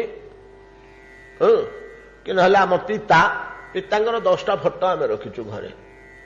ତାଙ୍କର ଅନ୍ତିମ ବୃଦ୍ଧକାଳୀନ ଫଟୋ ଗୋଟେ, ସେତେବେଳେ ଅଫିସର ଥିଲେ ସେତେବେଳର ଗୋଟେ ଫଟୋ ଅଛି, ତାଙ୍କ ପିଲାଦିନର ଗୋଟେ ଫଟୋ ଅଛି, ସେ ଯୋଉଦିନ ସେମିନାର ସାରିକିରି ଆସିଲେ ଡିଗ୍ରୀ ପାଇକିରି କଲେଜରୁ ସେଦିନର ଗୋଟେ ଫଟୋ ଅଛି। 10 ପ୍ରକାର ଫଟୋ ଅଛି। 10 ପ୍ରକାର ଫଟୋ ଗୁଡାକ ନା ଆଉ ପିତାଙ୍କର ଦେହଟା କାହିଁ? ପିତାଙ୍କର ଦେହ ଏବଂ 10 ପ୍ରକାର ଫଟୋ, ଯେପରି ଭଗବାନ ଓ ତାଙ୍କର ପ୍ରତିମା ବା ମୂର୍ତ୍ତି ବା ବିଗ୍ରହ। ବୁଝିପାରିଲେ ନା? ତ ଇନ୍ଦ୍ରଦମନ ଖୋଜୁଛନ୍ତି ଦେହଟା କାହିଁ? ଏଗୁଡାକ ସବୁ ସିନା ତାଙ୍କର ପ୍ରତିମା, ତାଙ୍କର ବିଗ୍ରହ, ତାଙ୍କର ଫଟୋ ତୁଲ୍ୟ, କିନ୍ତୁ ମୂଳ ବସ୍ତୁଟା କାହିଁ? ମୂଳ ବସ୍ତୁଟା କୋଉଠି ପାଇବି? ଆଉ ଯୋଉଠି ମୂଳ ବସ୍ତୁଟା ଥିବ ସେଟା ନିଶ୍ଚୟ ସର୍ବୋଚ୍ଚ କ୍ଷେତ୍ର ହେଇଥିବ, ସର୍ବୋଚ୍ଚ ଧାମ ହେଇଥିବ। ସେ ତାଙ୍କର ଅନେକ ଧନ୍ଦା ସେଥିପାଇଁ କରିଥାନ୍ତି। ଅନୁସନ୍ଧାନରେ ସେ ଲାଗିଛନ୍ତି। ତା ପାଇଁ ସେ କଣ କରିଛନ୍ତି ନା, ଗୁଡ଼ିଏ ତୀର୍ଥାଚାରୀ ସାଧୁ ସନ୍ନ୍ୟାସୀ ଓ ବ୍ରାହ୍ମଣ ବୈଷ୍ଣବ ଯୋଉମାନେ ବହୁ ତୀର୍ଥ ଭ୍ରମଣ କରନ୍ତି, ସେମାନଙ୍କ ପାଇଁ ରହିବା ଖାଇବା ସବୁ ଉଚ୍ଚ କୋଟିର ବନ୍ଦୋବସ୍ତ ଗୋଟେ କରିଛନ୍ତି। ଯେମିତି ସେମାନେ ଏଠି ରହିବେ ଆଉ ଆସିବେ। ଅବନ୍ତୀରେ ବଡ଼ ସୁବିଧା ଅଛି, ଚାଲ ଯିବା ସେଠି ଦର୍ଶନ କରିବା। ଆଉ ସେ ନଗରଟି ବୁଲିବା, ସେଠି ମାସେ 15 ଦିନ 2 ମାସ ରହିବା, ସେଠି ସବୁ ବ୍ୟବସ୍ଥା ଅଛି, ବୈଦ୍ୟ ଔଷଧ ପତ୍ର ଭଲ ମନ୍ଦ। ପର୍ଯ୍ୟଟନକାରୀ ଗୁଡ଼ାକ କ୍ଳାନ୍ତ ଶ୍ରାନ୍ତ ହେଇଯାନ୍ତି, ରୋଗ ବେମାରିଆ ହେଇଯାନ୍ତି ନାନା ସ୍ଥାନରେ ପଡ଼ିକିରି, ସେଠି ବିଶ୍ରାମ କରିବା। ସେଠି ରାଜା ସବୁ ବ୍ୟବସ୍ଥା କରିଛନ୍ତି, ଖାଇବା ରହିବା ଭଲ ମନ୍ଦ ଔଷଧ ପତ୍ର ଧନୀ ଲାଭ ଲୁଗାପଟା ସବୁ ମିଳିବ ସେଠି। ଫେର ଯିବା କୁଆଡ଼େ ବୁଲିବା, ଟିକେ ଦେହ ସୁସ୍ଥ ହେଲେ ଟିକେ ବିଶ୍ରାମ କରିକିରି ମାସେ 2 ମାସ ଏଇ ବ୍ୟବସ୍ଥାଟି କରିଥାନ୍ତି। କାହିଁକି ନା ଯେତକ ତୀର୍ଥଚାରୀ ସମସ୍ତେ ଯେଠିକି ଆସିକରି ରହିଲେ ମତେ ସମ୍ବାଦଟା ମିଳିବ। ସେମାନେ ତ ବୁଲୁଛନ୍ତି ଚାରିଆଡ଼େ ତୀର୍ଥାଟନ କରୁଛନ୍ତି, ମୁଁ ଖୋଜୁଥିବା ଦିଅ କୋଉଠି ଅଛି ତା ସନ୍ଧାନ ମୁଁ ପାଇଯିବି। ଦିନକର ତାଙ୍କ ରାଜସଭା ଭିତରେ ଅନେକ ତୀର୍ଥାଚାରୀ ବସିଛନ୍ତି, ଏ ବିଷୟରେ ଆଲୋଚନା ଚର୍ଚ୍ଚା ପଡ଼ିକି ବ୍ରାହ୍ମଣ ବୈଷ୍ଣବ ବିଦ୍ୱାନ ସମସ୍ତେ ଭର୍ତ୍ତି ହେଇଛନ୍ତି। ଆଜ୍ଞା ଗୋଟିଏ ବୁଢ଼ା ଠିଆ ହେଲା। ମହାରାଜ କିଛି କହିବାକୁ ଆଦେଶ ହଉ। ନା ହଁ କହନ୍ତୁ ମହାତ୍ମା। ନା ଶିଶୁ କାଳରୁ ମୋର ଗୋଟିଏ ନିଷ୍ଠା ହଉଛି କେବଳ ପରିଭ୍ରମଣ କରିବା, ତୀର୍ଥାଟନ କରିବା। ଆର୍ଯ୍ୟାବର୍ତ ଭାରତ ବର୍ଷର ପ୍ରତ୍ୟେକଟି ତୀର୍ଥ 10, 15, 20, 30 ଥର ଲେଖେ ମୁଁ ସ୍ପର୍ଶ କରିସାରିଲିଣି। ଆପଣ ଯୋଉ କଥା କହୁଛନ୍ତି ଶିଶୁ କାଳରୁ ଆସି ବୁଢା ହେଲେଣି, ତୀର୍ଥ ଭ୍ରମଣ ଦେଖନ୍ତୁ ଆଜ୍ଞା, ମୋ ଜଟା ପାଚିକିରି ପିଙ୍ଗଳ ହେଇଗଲାଣି ବଣ ଜଙ୍ଗଲରେ ବୁଲି ବୁଲି, ମୋ ଦେହ ସାରା ବିଣ୍ଡି ହେଇଗଲାଣି ମଶା ଡାଉଁଶ ଖାଇ ଖାଇ, ତୀର୍ଥ ଭ୍ରମଣରେ ବୁଲି ବୁଲି। ଆପଣ ଖୋଜୁଥିବା ଜିନିଷ ଗୋଟିଏ ଜାଗାରେ ଅଛି। ଆପଣ ଖୋଜୁଥିବା ଜିନିଷ ଗୋଟିଏ ଜାଗାରେ ଅଛି। ଓଡ଼ିଶା ନାମକ କୌଣସି ଦେଶ ରହିଛି, ଉତ୍କଳ ନାମକ ଦେଶ ରହିଛି, ଦକ୍ଷିଣ ସମୁଦ୍ର ତୀରରେ ଗୋଟିଏ ସୁନ୍ଦର ନୀଳ ପର୍ବତ ଅଛି, ତା ଚାରିପଟେ ଘଞ୍ଚ ଅରଣ୍ୟ, ତା ଭିତରକୁ ପ୍ରବେଶ କରିବା ପାଇଁ ପଥ ନାହିଁ। ସେଟା ଦେବଭୋଗ୍ୟ ଜାଗାଟା, ସେଠି ମନୁଷ୍ୟମାନଙ୍କର ଗତାଗତି ନାହିଁ କି ସଞ୍ଚାର ନାହିଁ। ଜଗତରେ କିଏ ଜାଣନ୍ତିନି ଯେ ଏମିତି ଗୋଟିଏ ସ୍ଥାନ ଅଛି ବୋଲି। ଆଜ୍ଞା ସେଠି ଗୋଟିଏ ବରଗଛ ଅଛି ସେ ନୀଳ ପର୍ବତ ଦେହରେ। ସେ ପର୍ବତଟି ହେଉଛି କଳ୍ପବଟ। ତା ଛାଇ ସ୍ପର୍ଶ କଲେ ବ୍ରହ୍ମହତ୍ୟା ପାତକ ତତ୍କ୍ଷଣାତ ଦୂର ହୁଏ। ତାର ପଶ୍ଚିମ ଭାଗରେ ରୋହିଣୀ ନାମକ କୁଣ୍ଡ ଅଛି, ପରମ ପବିତ୍ର ସ୍ଥଳ। ମଣିଷ କଥା କିଏ ପଚାରୁଛି? ଗୋଟେ କାକଟେ ତୃଷାର୍ଥ ହେଇକରି ପଡିଗଲା ଯେ ଚତୁର୍ଭୁଜ ମୂର୍ତ୍ତି ହେଇକରି ସେଠୁ ଗଲା। ଏଭଳିଆ କ୍ଷେତ୍ର ସିଏ, ଆଉ ବଡ ମହିମା କୋଉଠୁ ପାଇବେ? ଗୋଟେ କାକଟେ ଶୋଷ ଲାଗୁଥିଲା, ପାଣି ପିଇବା ପାଇଁ ସେ ଭିତରକୁ ପଶିଗଲା ପ୍ରାଣ ବିକଳରେ। ସମୁଦ୍ରର ଲୁଣ ପାଣି ତ ପିଇ ପାରିବନି, ଏଠି ମିଠା ପାଣି ଅଛି ବୋଲି ପର୍ବତ ଉପରକୁ ଉଡ଼ି ଆସି ଅତି କ୍ଳାନ୍ତ ଶ୍ରାନ୍ତ ଓ ତୃଷାର୍ଥ ହେଇଯାଇଥିଲା। ପାଣି ପିଇବ ବୋଲି ଭିତରେ ପଶୁ ପଶୁ ସେଇଠି ତାର ମୃତ୍ୟୁ ହେଇଗଲା। ସେ ପାଣିରେ ପଡିଗଲା, ବୁଡ଼ିକିରି ତାର ପ୍ରାଣ ବଳେଇଲା। ଏବଂ ସେଇ କାକ ତତ୍କ୍ଷଣା ଚତୁର୍ଭୁଜ ମୂର୍ତ୍ତି ହେଇ ବୈକୁଣ୍ଠକୁ ଗମନ କଲା। କାକ ଯୋଉଠି ଚତୁର୍ଭୁଜ ମୂର୍ତ୍ତି ହଉଛି, ପଶୁପକ୍ଷୀଙ୍କର ଭେରେ ହୀନ ପକ୍ଷୀ କାକ, ସବୁଠୁ ହୀନ ପକ୍ଷୀ କାକ, ସେ ଚତୁର୍ଭୁଜ ମୂର୍ତ୍ତି ଲାଭ କରୁଛି। ଆଉ ମନୁଷ୍ୟ ପାଇଁ କଣ ଅଛି? ଏଭଳିଆ ସେ କ୍ଷେତ୍ରର ମହିମା, ଯାହାର ସ୍ପର୍ଶ ମାତ୍ରେ ଜୀବ ତତ୍କ୍ଷଣାତ ମୁକ୍ତି ଲାଭ କରେ ବୋଲି ଗୁଡ଼ିଏ ଶାସ୍ତ୍ର ପ୍ରମାଣ ସେ ଦେଲେ। କୋଉ ଶାସ୍ତ୍ରରେ କେମିତି କଣ ଅଛି? ଜୀବ ଏ କ୍ଷେତ୍ରର ସ୍ପର୍ଶରେ କିଭଳିଆ ମୁକ୍ତି ଲାଭ କରେ ପ୍ରମାଣ ଗୁଡ଼ିଏ ଦେଲେ। ପ୍ରମାଣ ଗୁଡ଼ିଏ ଦେଇ କହିଲେ, ଆଜ୍ଞା 81 ଅଙ୍ଗୁଳ ଉଚ୍ଚ ଯୋଉ ସୁନ୍ଦର ନୀଳମାଧବ ମୂର୍ତ୍ତି ବିରାଜମାନ କରୁଛନ୍ତି, ସେଇ ଗୋଟିଏ ବସ୍ତୁ ଯେ ପ୍ରତିମା ନୁହଁ, ପ୍ରତ୍ୟକ୍ଷ ବିଷ୍ଣୁ, ଯାହାଙ୍କୁ ମନୁଷ୍ୟ ଚର୍ମଚକ୍ଷୁରେ ଦେଖିପାରିବ, ମାତ୍ର ବଡ ଗୋପ ନୁହଁ। ଏ କଥା କିଏ ଜାଣନ୍ତିନି, ଏକଥା କେହି ଜାଣନ୍ତିନି। ଏଟା ଗୋପନ ଅବସ୍ଥାରେ ଅଛି। ଭଗବାନ ନିଜେ ବିରାଜମାନ କରୁଛନ୍ତି। ଆଉ ତାଙ୍କର ସେଠି ସେବା ଶୁଶ୍ରୂଷା ହଉନି ନା? ଆଜ୍ଞା ହଉଛି। ଦେବତାମାନେ ଆସି କରୁଛନ୍ତି। ପ୍ରତି ସନ୍ଧ୍ୟାରେ ଦେବତାମାନେ ଆସିବେ, ଠାକୁରଙ୍କର ପୂଜା ଉପାସନା କରିକି ଯିବେ। ମଣିଷର ସଂସାର ନାହିଁ ସେଠିକି। ତେବେ ଶବର ଦୀପକ ବୋଲିକିରି ଗୋଟିଏ ଛୋଟିଆ ପଲ୍ଲୀଟିଏ ପଶ୍ଚିମ ପାର୍ଶ୍ୱରେ ଅଛି। ସେଇଠି ଗୋଟିଏ ଶବର ଅଛି। ଗୋଟିଏ ଶବର, ଗାଁ ଯାକ ନୁହଁ। ଯୋଉ 10-5 ଘର ପଲ୍ଲୀ ଅଛି, ଅନ୍ୟ ଶବର ମାନେ ସେ ବଣରେ ବୁଲିକିରି ମୃଗା ଫୃଗା କରି ଜୀବନଯାପନ କରୁଛନ୍ତି। ଗୋଟିଏ ଶବର ଅଛି, ମୋ ଭଳିଆ ଆଜ୍ଞା ସେ ଜଟା ଫଟା ଗୋଟେ ଧରିକି ରହିଛି। ସିଏ ପ୍ରତିଦିନ ସକାଳୁ ଯାଏ ଆସେ, କୁଆଡେ ଯାଏ କଣ କରେ ସେ କଥା ସିଏ ଜାଣେ। ଜାତିରେ ଶବର। ଶବର ଜାତି ମହାମୂର୍ଖ ଲୋକଟେ ହେଇଥିବ। ସିଏ କଣ ପରମ ତତ୍ତ୍ୱଙ୍କର ପୂଜା ଅର୍ଚ୍ଚନା କରିବ? କି ମନ୍ତ୍ର ଜାଣିବ କଣ? ଆଜ୍ଞା ମନ୍ତ୍ର ଫନ୍ତ୍ର କଣ ଦରକାର? ସେ ତୀର୍ଥାଚାରୀଟି ଇନ୍ଦ୍ରଦମ୍ନଙ୍କୁ କହୁଛି, ଆଜ୍ଞା ମୁଁ ମୋ କଥା କହୁଛି, ସେ କ୍ଷେତ୍ରର ମହିମା ଜାଣିଲା ପରେ ମତେ ଆଉ ସେଠୁ ଆସିବାକୁ ଇଚ୍ଛା ହେଲାନି। ମୁଁ ହବିଷ କରିକିରି ଫଳମୂଳ ଖାଇକିରି ଗୋଟେ ବର୍ଷ ରହିଲି ସେ ପର୍ବତର ପାଦ ଦେଶରେ। ସେ ପର୍ବତର ପାଦ ଦେଶରେ ତଳେ ଗୋଟିଏ ବର୍ଷ ସେ ବଣ ଭିତରେ ରହିଲି। ଗୋଟେ ବର୍ଷଟେ ରହିବା ଏଠି ଆଉ ଏଇଭଳିଆ ସ୍ଥାନ ଆଉ ମିଳିବନି। ଏ ପରମ ଉପାଦେୟ ସ୍ଥାନ, ପରମ ମାହାତ୍ମ୍ୟପୂର୍ଣ୍ଣ ସ୍ଥାନ, ଏଠି ଗୋଟେ ବର୍ଷ ରହିବା ଆଉ ବଣର ଫଳମୂଳ ଖାଇ ସେ ଅରଣ୍ୟ ଭିତରେ ଗୋଟିଏ ବର୍ଷ ବିତେଇଲି। ଗୋଟିଏ ବର୍ଷ ପରେ ମୁଁ ଆସିଲା ପରେ ବର୍ତ୍ତମାନ ଦେଖୁଛି ବେଦ, ବେଦାନ୍ତ, ଉପନିଷଦ, ଶ୍ରୁତି, ସଂହିତା, ଅଷ୍ଟାଦଶ ବିଦ୍ୟା ସବୁତକ ମୋ ଭିତରେ କୋଉଠୁ ଆସିଲା କେଜାଣି। ଆଜ୍ଞା ମୁଁ ଗୋଟେ ମୂର୍ଖ ଲୋକଟେ ଥିଲି, ଖାଲି ବୁଲୁଥିଲି, ପିଲାଦିନୁ ତ ବୁଲୁଛି ଆଉ। ପିଲାଦିନୁ ମହାମୂର୍ଖ ଲୋକଟେ ମୁଁ ଥିଲି। ମୋର କୌଣସି ଜ୍ଞାନ ନଥିଲା, କି ଶାସ୍ତ୍ର ଜ୍ଞାନ କଥା ଦୂରେ ଥାଉ, ସାଧାରଣ ପାଠ ଜ୍ଞାନ ମଧ୍ୟ ମୋର ନଥିଲା, ଅକ୍ଷର ଶିକ୍ଷା ହିଁ ନଥିଲା। କିନ୍ତୁ ବର୍ତ୍ତମାନ ମୋ ଭିତରେ ବେଦ, ବେଦାନ୍ତ, ଉପନିଷଦଠୁ ଆରମ୍ଭ କରି ଅଷ୍ଟାଦଶ ବିଦ୍ୟା, ଯୋଉଟା ସବୁଠୁ ଜଟିଳ ଆଉ କଷ୍ଟ, ସବୁଥିରେ ବର୍ତ୍ତମାନ ମୁଁ ଧୂରିଣ। ଆଜ୍ଞା ଆପଣ ଖୋଜୁଥିବା ଠାକୁର ସେ ଗୋଟିଏ ଜାଗା, ଆପଣ ଖୋଜୁଥିବା କ୍ଷେତ୍ର ସେ ଗୋଟିଏ ସ୍ଥାନ, ଆଉ ମୋ ଆଖିରେ ପଡ଼ିନି। ଭାରତର ଛୋଟ ବଡ଼ ସବୁତକ ତୀର୍ଥ, ସବୁତକ ମନ୍ଦିର 10-25 ଥର ମୁଁ ପର୍ଯ୍ୟଟନ କରିଛି ମୋ ଜୀବନରେ, କିନ୍ତୁ ସେଭଳିଆ କ୍ଷେତ୍ର କୋଉଠି ଆଉ ନାହିଁ। ଏବଂ ଆପଣ ଯୋଉ କ୍ଷେତ୍ର ଖୋଜୁଛନ୍ତି ସେ କ୍ଷେତ୍ର ସେ ଗୋଟିଏ, ଆର୍ଯ୍ୟାବର୍ତ୍ତରେ ଆଉ ଦ୍ୱିତୀୟ ନାହିଁ। ଏତିକି କହି ସେ ରାଜସଭା ଭିତରେ ଆମର ଏଠି ଭାଗବତ ସଭା ଭଳିଆ ସେଠି ଶହ ଶହ ହଜାର ହଜାର ଲୋକ ବିଦ୍ୱାନ ସମସ୍ତେ ବସିଛନ୍ତି, କହିଲା ତ ଅନ୍ତର୍ଧ୍ୟାନ ହେଇଗଲା। ଏଇଟା ହେଇଗଲା ବଡ଼ ଜିନିଷ।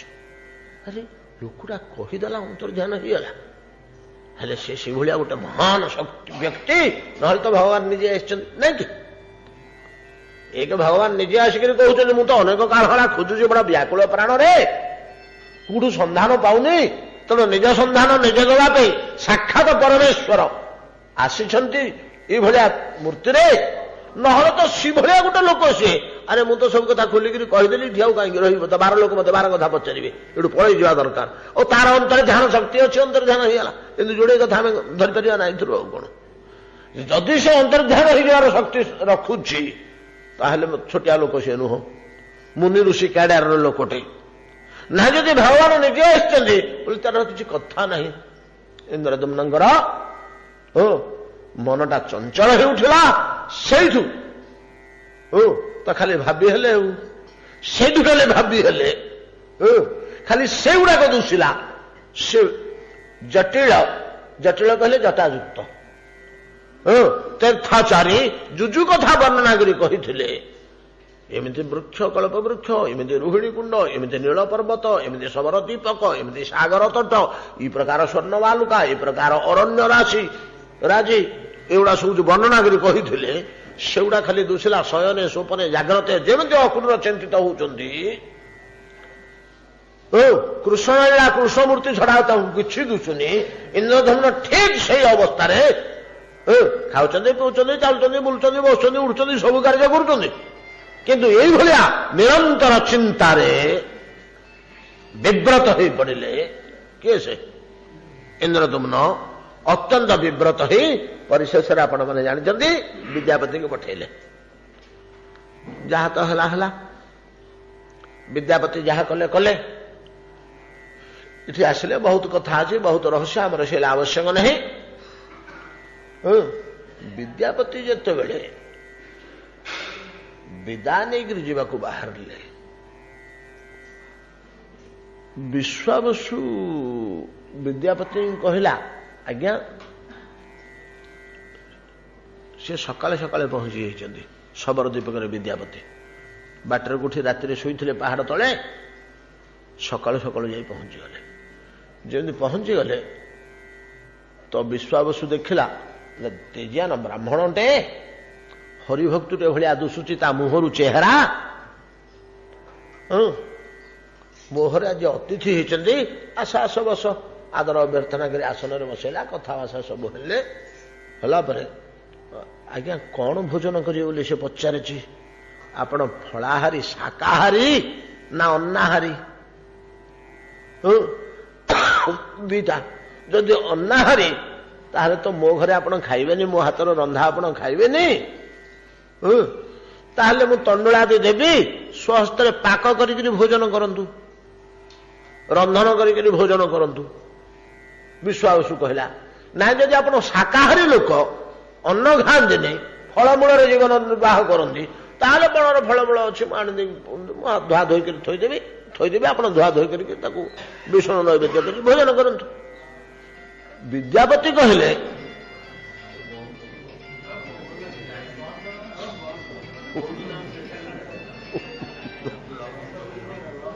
ନାଇଁ, ଲକ୍ ନାହିଁ, ଅଫ୍ କରିଦିଅନ୍ତୁ,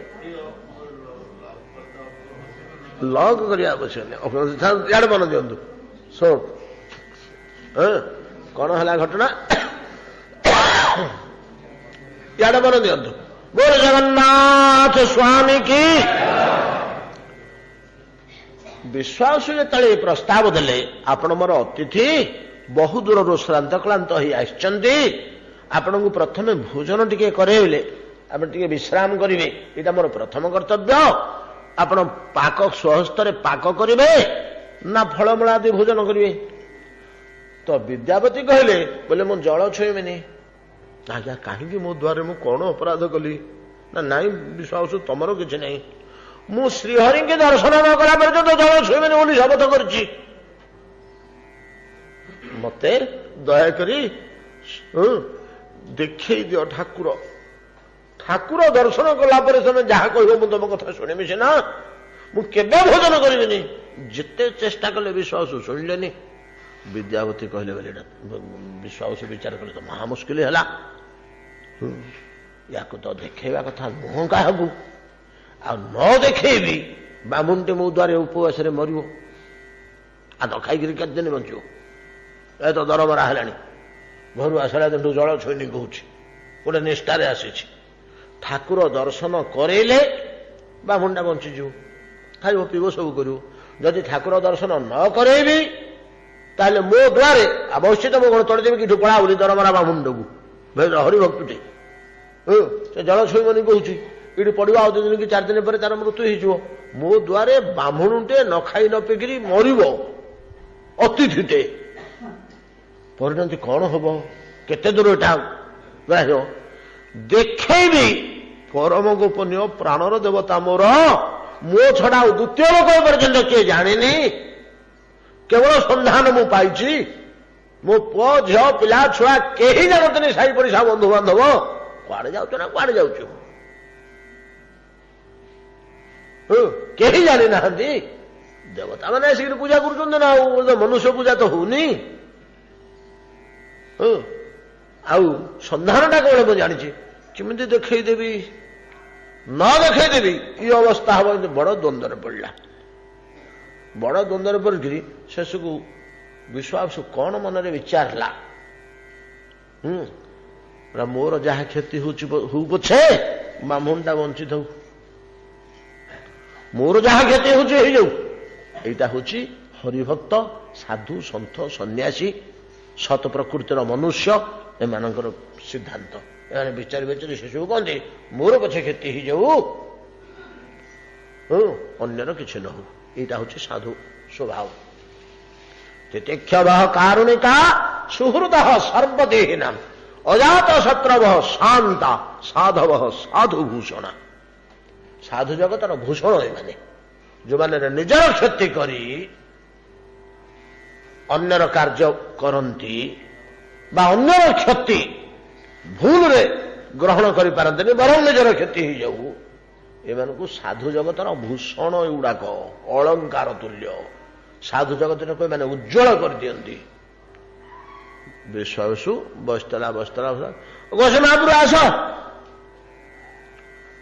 ଚାଲ। ସକାଳ ପ୍ରଥମ ଅବସ୍ଥା ଚାଲିଲେ, ବିଦ୍ୟାପତି ପଛରେ ପଛରେ ଯାଉଛନ୍ତି, ଆଗରେ ଆଗରେ ବିଶ୍ୱାବସୁ ଯାଉଛି। ସେ ପାହାଡ ଉପରକୁ ଆଜ୍ଞା କୁଆଡୁ ବାଟ ନାହିଁ। ଜଣେ ଲୋକ ସେ ଭିତରକୁ ଯଦି ଚଢିବାକୁ ଚାହିଁବ, ସେ ପର୍ବତ ଉପରକୁ, କୁଆଡେ ତାର ପଥ ନାହିଁ, ଯାଇପାରିବନି ତା ଉପରକୁ। ସେ ଉପରକୁ ପଥ କେମିତି ବିଶ୍ୱାବସୁ ଯାଏ, କୋଉଠି ଗୋଟେ ଗଛ ଡାଳ ଅଛି ସେ ଟେକ୍ନିକ୍ ଯାଇଛନ୍ତି ଏଇ ଡାଳଟାକୁ ଧରିକିରି ଏଠି ଉହଟିକିରି ଉହୁଙ୍କି ପଡ଼ିଲେ ସେ ଉପରକୁ ପଳେଇ ଯାଇ ହବ, ନହେଲେ ସେଠି ଅଟିକିଲା। ସେଇ ଡାଳଟାକୁ ହିଁ ଧରିଲେ ସେଠି ସମ୍ଭବ ହବ। କୋଉଠି ଗୋଟେ ଖସଡ଼ା ଜିନିଷ ଅଛି, ସେଠି ଏଡ଼ିକି କଣାଟିଏ ଅଛି, ସେଠି ଆଙ୍ଗୁଠି ଟିପ ଲଗେଇ ଉପରକୁ ଉଠି ଯିବାକୁ ହବ, ନହେଲେ ଆଉ ଉପରକୁ ଯିବାର କୌଣସି ବାଟ ନାହିଁ। ଏମିତିକା କୋଉଠି କଣ ତାର ରହିଛି ସବୁ ସେ ଜାଣେ। ସେଇ ବାଟରେ ବ୍ରାହ୍ମଣକୁ ଘୋଷାଡ଼ି ଘୋଷାଡ଼ି ଘୋଷାଡ଼ି ଘୋଷାଡ଼ି ବଡ଼ କଷ୍ଟରେ ସେଠିକି ନେଲା। ଯାହା ହେଲା ବିଦ୍ୟାପତି ଗଲେ, କି ଦର୍ଶନ କଲେ, କି କୃତାର୍ଥ ହେଲେ, ଯାହା ହେଲେ ଫେରି ଆସିଲେ। ଯେତେବେଳେ ଫେରି ଆସିଲା ବେଳକୁ ହଉଛି ସନ୍ଧ୍ୟା। ଆସି ପହଞ୍ଚି ସନ୍ଧ୍ୟା ସୁଦ୍ଧା ଆସିକିରି ପହଞ୍ଚିଲେ ପୁଣି ପଲ୍ଲୀରେ। ମହାପ୍ରଭୁ କଣ ଭୋଜନ କରିବେ ନା ତମେ ଯାହା ଦେବ ତା ଭୋଜନ କରିବେ। ସେ ଜାଗାକୁ ଯାଇକି ପହଞ୍ଚିଗଲା ପରେ ସେ ଦେଖିଦେଲେ ଯାହା ତାଙ୍କର ଅନୁଭବ ହେଲା, ବିଦ୍ୱାନ ଲୋକଟା ତ, ଏଠି ପବିତ୍ର ଅପବିତ୍ର କିଛି ନାହିଁ, ଏଠି ଫଳ ଅନ୍ନ ବୋଲି କିଛି ବି ନାହିଁ, ଏଗୁଡ଼ା ସବୁ ଚିନ୍ମୟ। ଏଇ ଅନୁଭୂତ ଆପଣ ଯାହା ଦେବେ ତା ଭୋଜନ କରିବେ। ଠିକ ଅଛି।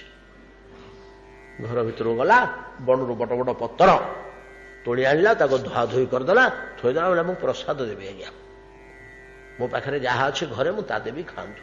ପତ୍ର ପକେଇଦେଲା, ପତ୍ର ଠୋଲାରେ ପାଣି ଭର୍ତ୍ତି କରି ଥୋଇଦେଲା, ପିଇବା ପାଇଁକି।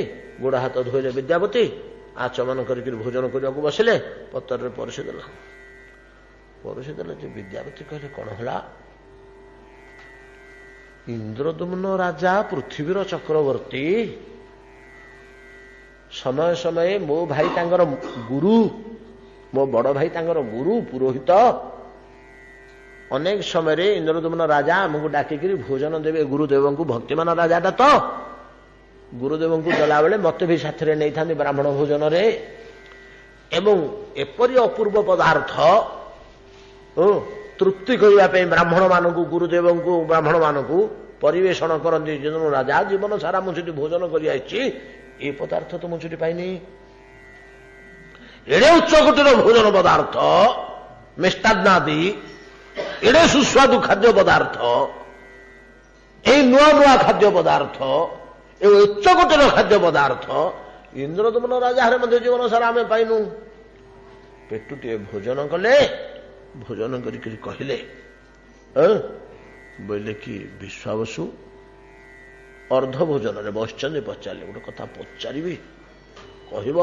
ନା ଆଜ୍ଞା, ଆପଣ ଗୋସାଇ ମହାପ୍ରଭୁ ମାମୁନଟେ, ଆପଣଙ୍କୁ ଠାକୁର ଦେଖେଇଲି ଯୋଉଟା ମୋର ଜୀବନ ସର୍ବସ୍ୱ, ଆଉ ଆପଣଙ୍କୁ ଲୁଚେଇବାର କଣ ଅଛି? ଲୁଚେଇବା ଜିନିଷ ତ ଦେଖେଇଦେଲି, ମୁଁ ଆପଣଙ୍କ ଆଗରେ ମିଛ କହିବି ଆଜ୍ଞା? ନା ହଇଏ ଅରଣ୍ୟ ଭିତରେ ଯୋଉଠି 200 କି 150 କିଲୋମିଟର ବଣ ଭିତରୁ ପଦାକୁ ବାହାରିଲେ ତମେ ଡିଆସିଲ ଟେ କି କେରୋସିନ ଟିକେ କି ଅଟା ଦିଟା କି ଚିନି ଟିକେ କି ମିଶ୍ରି ଖଣ୍ଡେ କି ଚାଉଳ ମୁଠେ ପାଇବ। ନିଘଞ୍ଚ ଅରଣ୍ୟ ଭିତରେ ଅରଣ୍ୟଜାତ ପଦାର୍ଥ ମିଳିବ। ବିଭିନ୍ନ ପ୍ରକାର ଫଳମୂଳ, କନ୍ଦ, ଶାକ, ଅଙ୍କୁର, ଏ ଜିନିଷ ଏଠି ଅରଣ୍ୟ ଭିତରେ ମିଳିବ। ଆଉ ମହାରାଜ ରାଜେଶ୍ୱରଙ୍କର ଭଣ୍ଡାରରେ ଥିବା ଅପୂର୍ବ ମିଷ୍ଟାନ୍ନ, ଅପୂର୍ବ ପଦାର୍ଥ କୋଉଠୁ ପାଇଲ ତମେ? ତଟକା ଗୁଡାକ ତ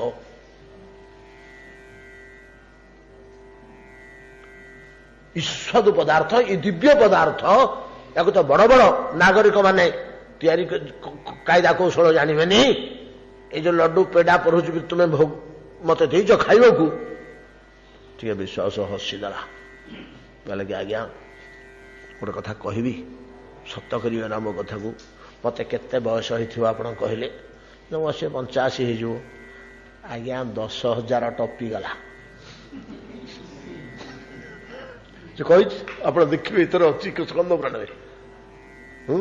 10,000ରୁ ବେଶୀ ବୟସ ହେଇଗଲା ମୋର। ମୋ ବାପ ଯାଉଥିଲା ସେଠିକି, ତାପରେ ମୁଁ ଯାଉଛି। ମୋ ବାପ ଯିବାର ପ୍ରାୟ 10-12 ହଜାର ବର୍ଷ, 8-9 ହଜାର ବର୍ଷ ହେଇଗଲା। ମୋ ବୟସ 10,000ରୁ ଅଧିକା। ଏଇ ଖାଦ୍ୟ ଯୋଗୁଁ ମୁଁ ତୁମ ଭଳିଆ ଯୁବକ ହେଇକରି ଅଛି। ଏଇ ବସ୍ତୁ ମୁଁ ପ୍ରତିଦିନ ଆହାର କରେ 2 ବେଳା, ଆଉ ୟା ଛଡା ମୁଁ ଆଉ କିଛି ଛୁଇଁବିନି। ତୋ ରୋହିଣୀ କୁଣ୍ଡର ପାଣି 4 ଚୋଳା, ଆଉ ଏଇ ପଦାର୍ଥ। ନାଇଁ ଜିନିଷ ତମେ ପାଇଲ କୋଉଠୁ? ଯେ କୋଉଠୁ ଆସୁଛ? କହିବି ପ୍ରତିଦିନ ରାତିରେ ମୁଁ କଣ ଭୋଗ ଲଗାଏ? ମୁଁ ଶବର ଲୋକ, ମୁଁ କୋଉଠି ମୁଁ ଜାଣିଛି? ମୁଁ ଜିନିଷ ଠାକୁର ଖାଇବେ? ମୁଁ ଯାଇ ଓଳାଓଳି କରିଦେଇ ସଫାସୁତୁରା କରିଦେଇ ପଳେଇ ଆସେ। ପ୍ରତିଦିନ ରାତିରେ ଦେବତାମାନେ ଆସିବେ, ମୁଁ ସେଠି ଜୈତ୍ରୀ ବସିଥିବି, ସନ୍ଧ୍ୟା ସମୟରେ ଆସିବେ। ଦେବତାମାନେ ଯେମିତି ଆସି ପହଞ୍ଚିଯିବେ ସ୍ୱର୍ଗଦ୍ୱାରରେ ଓହ୍ଲେଇକିରି ପାହାଡ଼ ଚଢ଼ିବେ ଅଦୃଶ୍ୟ ମୂର୍ତ୍ତିରେ, ତାଙ୍କ ମୂର୍ତ୍ତି ଦୁଷିବନି, ଅଦୃଶ୍ୟ ଭାବରେ ସେ ଆସିବେ। ଆସିଲେ କିନ୍ତୁ ଗନ୍ଧଟା ଜଣାପଡ଼ିଯିବ। ସେମାନଙ୍କ ଶରୀରର ଯୋଉ ଅଙ୍ଗରାଗ ଲେପ, ଚନ୍ଦନ କର୍ପୂର ଆଦି, କସ୍ତୁରୀ ପ୍ରଭୃତି, ସେ ଗନ୍ଧରୁ ମୁଁ ଜାଣିବି ଯେ ହଁ ଦେବତାମାନେ ଆସିଲେ। ତାର କିଛି ସମୟ ପରେ ଘଣ୍ଟା ଘଣ୍ଟି ଶବ୍ଦ ଏମିତି ସବୁ ଶୁଭିବ। ହଁ ଦେବତାମାନେ ପୂଜା କରୁଛନ୍ତି। ଦେବତାମାନେ ପୂଜାପୂଜି କରିବେ। ସେତେବେଳେ ପଳେଇ ଯିବେ, ସେ ଗନ୍ଧ ଦୂର ହୋଇଯିବ। ଆୟା ମୁଁ ତ ସେ ଭିତରେ ଯାଇକରି ନୀଳମାଧବଙ୍କ ପାଖକୁ ପଚାରକୁ ପତ୍ର ମାନଙ୍କର ଥାଳି ମାନଙ୍କରେ ସବୁ ଏତିକି ଏତିକି ଜିନିଷ ଥୁଆ ହେଇଥିବ। ଯେତେ ଖାଇଲି ଖାଇଲି, ଯେତକ ବୋହିକିରି ଧରିକିରି ଘରକୁ ପଳେଇ ଆସିଲି। ଆଉ ସକାଳେ ଖାଇବ କୁକୁର। ଏ ପଦାର୍ଥ ଦେବତାମାନଙ୍କ ଦ୍ୱାରା ନୀଳମାଧବଙ୍କୁ ସମର୍ପିତ ହୋଇଥିବା ପଦାର୍ଥ। ଏ ଫୁଲମାଳଟାକୁ ଦେଖୁନାହାନ୍ତି, ୟା ଗନ୍ଧ ଆପଣ ପାଇବେ ମର୍ତ୍ତ୍ୟରେ। ତ ବିଦ୍ୟାପତି ଖାଇଲେ, ବୋଇଲେ ଶୁଣ ଏଥିରୁ ଲଡୁ ପୁରୀ କିଛି ମତେ ଦିଅ। ନା ହଁ ଆଜ୍ଞା ନିଅନ୍ତୁ। କିଛି ପ୍ରସାଦ ଫୁଲ ତୁଳସୀ, କିଛି ପ୍ରସାଦ ଭୋଗ, ପ୍ରସାଦ ନିର୍ମାଲ୍ୟ, ୟାକୁ ବାନ୍ଧି ବୁନ୍ଧିକିରି ଗାମୁଛାରେ ମୁଣ୍ଡ ପାଖରେ ଥୋଇଲେ।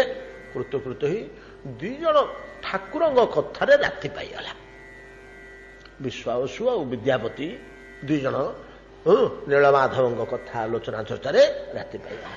ସକାଳ ଯେମିତି ହେଲା, ଏ ସପ୍ତବାର ନୀଳାଚଳକୁ ପ୍ରଦକ୍ଷିଣ କଲେ ବିଦ୍ୟାପତି, ନା ତ୍ରିବାର କଣ ଏମିତି ଗୋଟେ ଅଛି।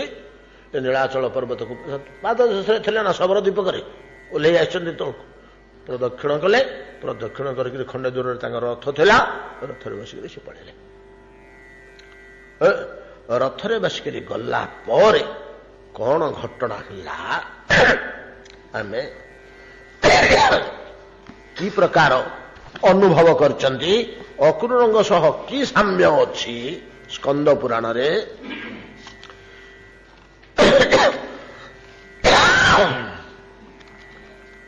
ସମୟ କେତେ ହେଲାଣି? କଣ ସମୟ ହେଇଗଲା? ଆଉ କଣ ଆରମ୍ଭ କରିବା? ନାଇଁ ନାଇଁ, ଅଧଘଣ୍ଟେ ନାଇଁ, ସମୟ ଏପଟେ ସେପଟେ କଲେ ଚଳିବନି, ଆମର ଅସୁବିଧା ଅଛି।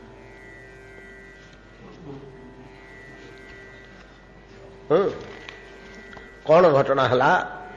ଦୂତେରା ବେଦିତଂ ପୂର୍ବଂ ଦୂରସ୍ତସ୍ୟାଗତଂ ଦ୍ୱିଜାଃ ଶ୍ରୁତେନ୍ଦ୍ର ଦୁମ୍ନନୁ ପ୍ରତି ପ୍ରହର୍ଷଂ ପରମଂ ଯଜୌ ତଦାଗମନ କାଙ୍କ୍ଷିନ ପୂଜୟିତ୍ୱା ଜନାର୍ଦ୍ଦନଂ ବିଦ୍ୱଦ୍भिः ବ୍ରାହ୍ମଣୈ ସାର୍ଦ୍ଧଂ ତସ୍ତୌ ସଂହୃଷ୍ଟ ମାନସ एतस्मिन् अन्तरे विप्रसतु विद्यापतिर्द्विजाः प्राभिषेकैर्वेत्र हस्ते अर्धौबारिक पुरसरे। एठु आरंभ करी किछि बाट श्लोक वाइज गोटे गोटे श्लोक व्याख्या करी आमे आलोचना करिवा, ताकू उपभोग करिवा। ଅକ୍ରୁରଙ୍କର କଥାଟି ଆମେ ପଢି ଆସିଛେ, ଗୋଟେ ମହତ ଜିନିଷ। ମୁଁ କାହିଁକି ସେ ଶ୍ଲୋକଟାକୁ ଛାଡୁନି, ସେଥିରୁ ଅନେକ ଶିକ୍ଷଣୀୟ ଜିନିଷ ଆମର ଅଛି। ତାର ସାମଞ୍ଜସ୍ୟ ଆମେ ସ୍କନ୍ଦ ପୁରାଣରେ ପାଇବା। ମୁଁ ଭାବିଥିଲି ଆଜି ୟାକୁ ସାରିବା ବୋଲି, ଯେ ଆମର କେତେବେଳେ କଥା ଯାଇଛି ମୁଁ ମଧ୍ୟ କହିପାରିବିନି, କେତେବେଳେ ଏତେ ସମୟ ହେଇଯାଇଛି। ଗୋଟେ ଘଣ୍ଟା କେତେବେଳେ ବିତିଗଲା ଜଗନ୍ନାଥଙ୍କ କଥା ଭିତରେ। ହରି କଥା ବଡ଼ ମିଠା, ଜଣା ପଡ଼ିଲାନି, ସମୟ ପଳେଇଲା। ଇଏ ଥାଉ, ଆଉ ଠାକୁର ଜଗନ୍ନାଥଙ୍କ ଇଚ୍ଛା, ଆଉ ଯେତେବେଳେ ସେ ଚାହିଁବେ ଆସନ୍ତାକାଲି ଆଲୋଚନା କରିବା। ଆଉ ଏତିକିରେ ଆଜି ଭାଗବତ ବିଶ୍ରାମ କରନ୍ତୁ। ଆମେ ସମୟ ବିଳମ୍ବ